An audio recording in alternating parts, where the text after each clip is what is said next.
सीधे जयपुर से हमारे दो संवाददाता इस समय हमारे साथ जुड़ रहे हैं, शरद कुमार और मौसमी सिंह। शरद, पहले यह समझाइए कि कार्रवाई न करना क्या उन आंकड़ों के कारण भी हो जाता है? क्योंकि आपके पास जितने आंकड़े हैं विधायकों के, वो इतनी आजादी आपको नहीं देते कि जितने बगावत करें उसके खिलाफ आप कार्रवाई कर लें। ऐसे भी अब राजस्थान कांग्रेस में बगावत की परिभाषा क्या रह गई है, कौन बता पाएगा? बिल्कुल ठीक कहा आपने श्वेता। अब कांग्रेस के पास ना तो इतनी ताकत है और ना ही यहाँ पर सरकार गिरने का ऐसा डर है, ऐसा जोखिम है कि वो अशोक गहलोत को लेकर कोई कार्रवाई कर पाए। मैं बार बार कहता हूं कि इस रिपोर्ट को अजय माकन ने तैयार करके भेजा है, लेकिन इस रिपोर्ट के बारे में तैयार करने से पहले इस घटना से वास्ता रखने वाला बच्चा बच्चा जानता था कि यही रिपोर्ट बनना है। अशोक गहलोत पर कोई कार्रवाई होनी नहीं है, शांति धारीवाल और महेश जोशी को बलि का बकरा बनाना है। क्योंकि देखो, यह संभव है कैसे कि अजय माकन पर प्रेस कॉन्फ्रेंस हो रही है, लगातार आला कमान के बारे में बोला जा रहा है और अशोक गहलोत को पता नहीं।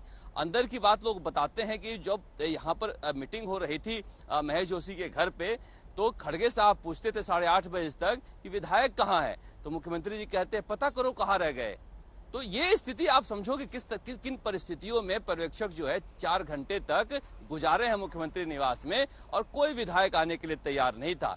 अब इसे लेकर जो जगहसाई हुई, इसमें कार्रवाई तो होनी थी। अब कार्रवाई किसके ऊपर हो? तो जो कमजोर होता है। तो महेश जोशी और शांति धारीवाल कमजोर निकलेंगे, इन पर कार्रवाई हो जाएगी।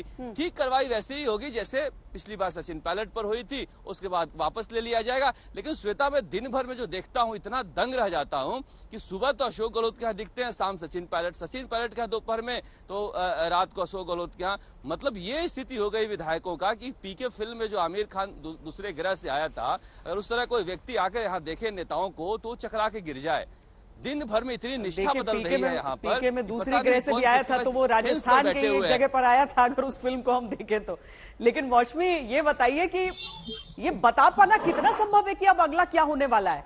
क्योंकि उस दिन ऐसा जब संभव लग रहा था कि रविवार को अब तो बस औपचारिकता रह गई है कि अब तो सचिन पायलट बनने वाले हैं मुख्यमंत्री राजस्थान के, और जो आज का घटनाक्रम है वो रविवार की सुबह किसी ने सोचा भी नहीं होगा।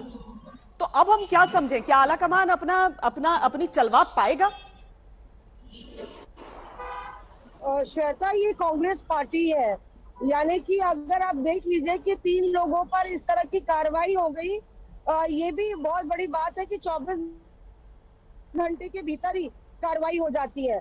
वो इसलिए भी हुई क्योंकि बगावत से इतनी भद्द पिटी पार्टी की कि एक फेस सेवर आप कह लीजिए पूरी कार्रवाई को, एक फेस सेवर भी हो गया, खाना पूर्ति भी हो गई, और जैसा कि शरद संकेत दे रहे हैं, ये रिपोर्ट भी वैसे ही कोल्ड स्टोरेज में चली जाएगी जिस तरह से बाकी रिपोर्टें लगातार कांग्रेस की गई हैं। पोस्टमार्टम रिपोर्ट हो या बगावत की रिपोर्ट हो, कांग्रेस पार्टी जानती है कि 2 राज्यों में वो सीमित है और उसमें से एक राजस्थान है। तो राजस्थान में अगर अशोक गहलोत से पार्टी हाईकमान की ठन जाएगी तो फिर आगे का रास्ता क्या रह जाएगा? तो एक तो ये रिपोर्ट हो गई। दूसरी बात यह है कि अब 2 दिन बचे हैं नामांकन के। एक दिन मधुसूदन मिस्त्री नहीं रहेंगे, तो कुल मिला के 28 और 30 तारीख ही है। तो अब नामांकन अगर दाखिल कराना है और अशोक गहलोत का ऐलान पहले से हो गया है, अनौपचारिक रूप से ही सही, तो फिर कहीं ना कहीं बीच का रास्ता इख्तियार करना होगा। और यही वजह है कि ये रिपोर्ट नहीं, डैमेज कंट्रोल है। बेसिकली डैमेज कंट्रोल करके हाथी के दांत कहते हैं खाने की और दिखाने के और। तो जयराम रमेश कांग्रेस को वो हाथी बोल रहे हैं, तो हाथी जो है बहुत धीमी गति से चल रहा है, और हाथी को अगर रफ्तार पकड़ना है तो कहीं ना कहीं अशोक गहलोत जरूरी हो जाते हैं पार्टी के लिए। 2 पदों को देखना है अभी, एक कांग्रेस अध्यक्ष कौन अगला और राजस्थान का मुख्यमंत्री कौन। बहुत शुक्रिया मौसमी सिंह, शरद कुमार, इस पूरी बातचीत के लिए।